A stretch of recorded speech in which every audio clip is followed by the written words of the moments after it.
watching Vnews Bulletin. Bangor from another headlines as usual. Vietnam willing to create favorable conditions for Saudi Arabian investors. Vietnam-Singapore resume commercial flights. Royal ordination documents preserved at Vinh Quang Pagoda. On March 17th in Ho Chi Minh City, President Nguyễn Xuân Phúc chaired a national conference on building and perfecting a socialist rule of law state. Addressing the event, President Nguyễn Xuân Phúc said the project strategy to build and perfect the socialist rule of law state of Vietnam until 2030 with a vision to 2045 is of significance. He stressed the target of developing a comprehensive, synchronous, transparent, and highly effective legal system that meets the requirements of international integration. He suggested that the editors team collect opinions on the project, especially new and breakthrough proposals. He called on experts and scientists to contribute more specific and detailed ideas to help the steering committee complete the project for submission to the party's Central Committee in October this year. Vietnamese agencies stand ready to create optimal conditions for investment funds and corporations of Saudi Arabia to seek investment cooperation chances in Vietnam. Prime Minister Phạm Minh Chính made the remarks while meeting Minister of Foreign Affairs of Saudi Arabia, Prince Faisal bin Farhan Al Saud in Hanoi on March 17. Prime Minister Phạm Minh Chính thanked the government and humanitarian organizations of Saudi Arabia for their timely financial and medical supply support for Vietnam in the COVID-19 fight. He proposed the two countries bolster exchanges of delegations and visits by high-ranking officials, and increase cooperation between the foreign ministries and people-to-people and culture exchanges. Prime Minister Chính requested the Saudi Arabian side to soon completely remove a ban on import of Vietnam's fishery products and strengthen the import of Vietnamese farm produce. Prince Faisal affirmed that Saudi Arabia always treasures relations with Vietnam. He spoke highly of the Southeast Asian nation's achievements in socio-economic development and COVID-19 control. He believes that Saudi Arabia in Vietnam holds huge potential for further promote cooperation across various fields, notably trade and investment. The Ministry of Foreign Affairs held a regular press briefing in Hanoi on March 17. Foreign Ministry spokesperson Lê Thị Thu Hằng affirms Vietnam's consistent policy of protecting and promoting fundamental rights of citizens, including rights of women. She made the affirmation when asked to comment on the U.S. Department of State's naming Phạm Thị Đoan Trang as a recipient of the 2022 International Women of Courage Award. Hằng said Vietnam's efforts and achievements in ensuring and promoting human rights have been acknowledged and commended by the international community. Vietnam holds that the U.S. Department of State's presentation of the award to Trang, who has violated Vietnamese law and has been brought to trial and is serving her prison sentence, is a subjective act that is neither appropriate for or conducive to the development of the Vietnam-U.S. relations, she said.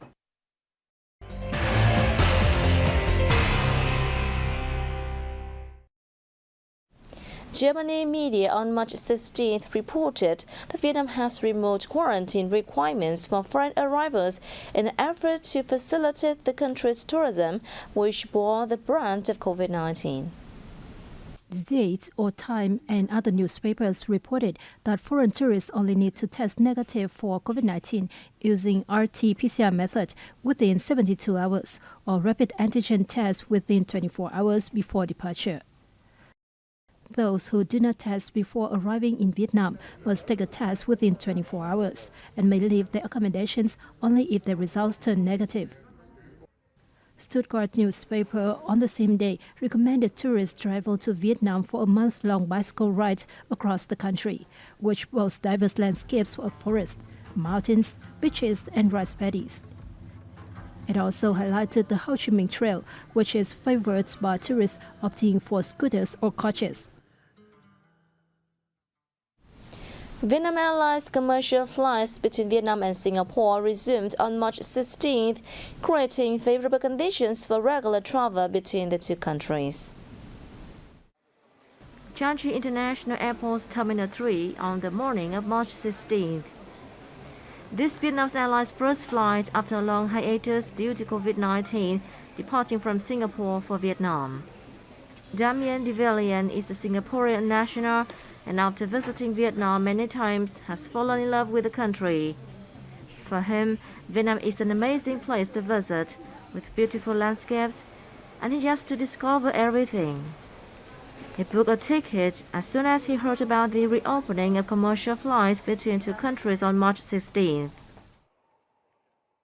And I already had my flight booked, so I actually had all my bags packed and I was just waiting for the news. And as soon as the news came out, I think 1 hour ago, 1.5 hours ago, I just took the bag, took a taxi, came to the airport.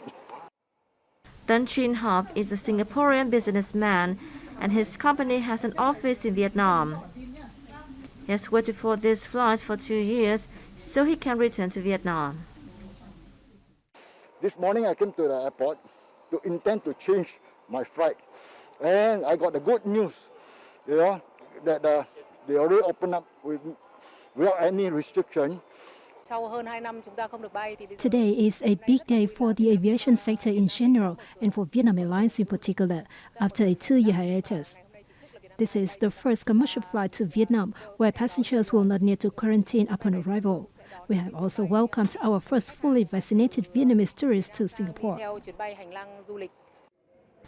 On March 16th, Changi International Airport welcomed Vietnam Airlines' first flight, carrying tourists to Singapore under the vaccinated travel lane scheme, restoring two-way quarantine-free travel. Under the vaccinated travel lane scheme, short-term visitors must be fully vaccinated against COVID-19 and must have COVID-19 medical insurance with a minimum coverage of 30,000 Singaporean dollars, about $22,000 US. Procedures are simple and convenient. The most convenient thing is that Singapore has stopped its mandatory 7-day quarantine period for international arrivals, making travel much simpler. China still ranks first among Vietnam's fruit and vegetable export markets. However, since the beginning of this year, a sharp decrease of nearly 26% of the exports to China was recorded. According to statistics, in the first 2 months of the year, fruit and vegetable exports to China reached only $261 million, down 25.8% compared to the same period in 2021. The decrease of the items such as dragon fruit, watermelon, and other products with high export value was the main reason. This is also a contributor to the decline in the country's agricultural exports in general. Due to the COVID-19 pandemic, China has closed some border gates with Vietnam over the past time, causing a temporary interruption of Vietnamese goods exported to the market. Improving coffee quality and building brands are essential for Vietnam to expand exports to the EU, according to the Ministry of Industry and Trade.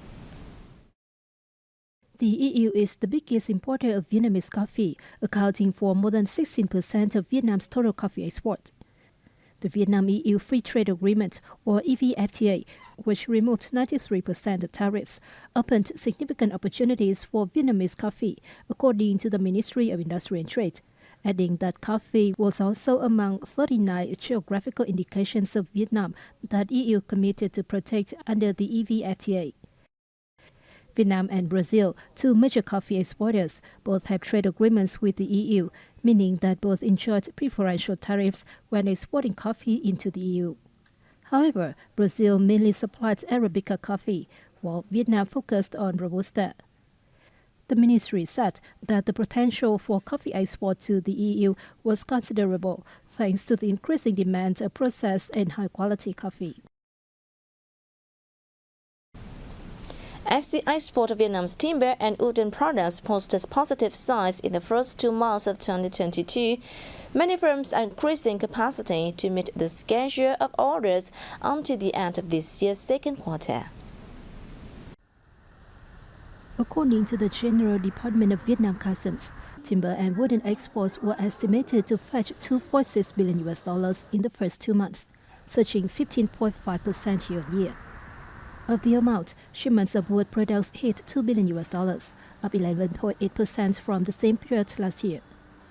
Firms are focusing on product lines which can rake in high added value and target markets of the US and Europe, with the hope that they may increase orders this year thanks to consumption recovery. Products from Vietnam hold huge competitive advantages as the country is a signatory to numerous free trade agreements or FTAs. Of note, the full reopening of international flights from mid-February has facilitated trade and is expected to bolster growth of many sectors, particularly wood processing.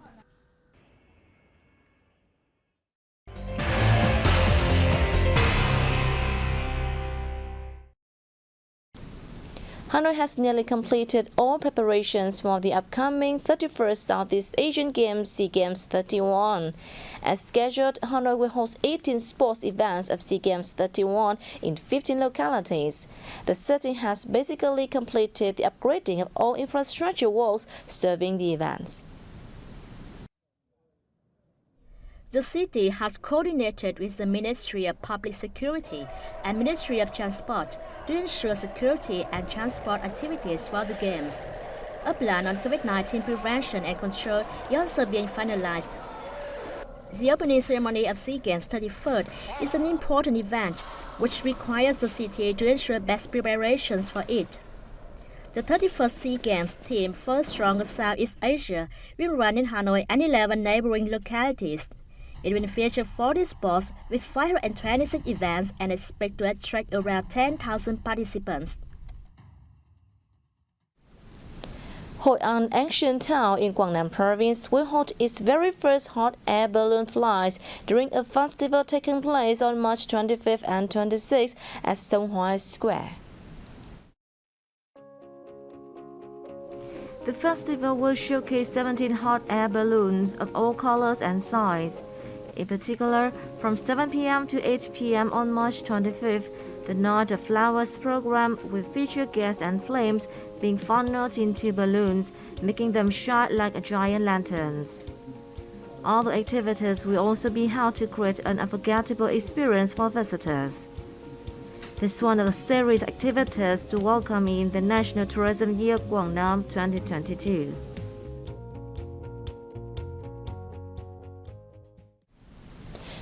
Ancient ordination documents from the Lê and Nguyễn dynasties have been preserved at Vinh Quang Pagoda in Thanh Miện Town, Hải Dương province for many years.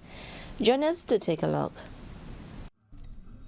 The ancient ordination documents, including 5 inserts during the Lê dynasty and 8 during the Nguyen dynasty, have been protected at Vinh Quang Pagoda, with the oldest inserted in 1657 under the reign of Emperor Lê Thánh Tông. Preservation of the ordination documents is simple. As they were written on high-quality paper, we only have to keep them dry and prevent termite infestations. According to Lương, the 13 ordination documents remain intact, with the clear seals of emperors.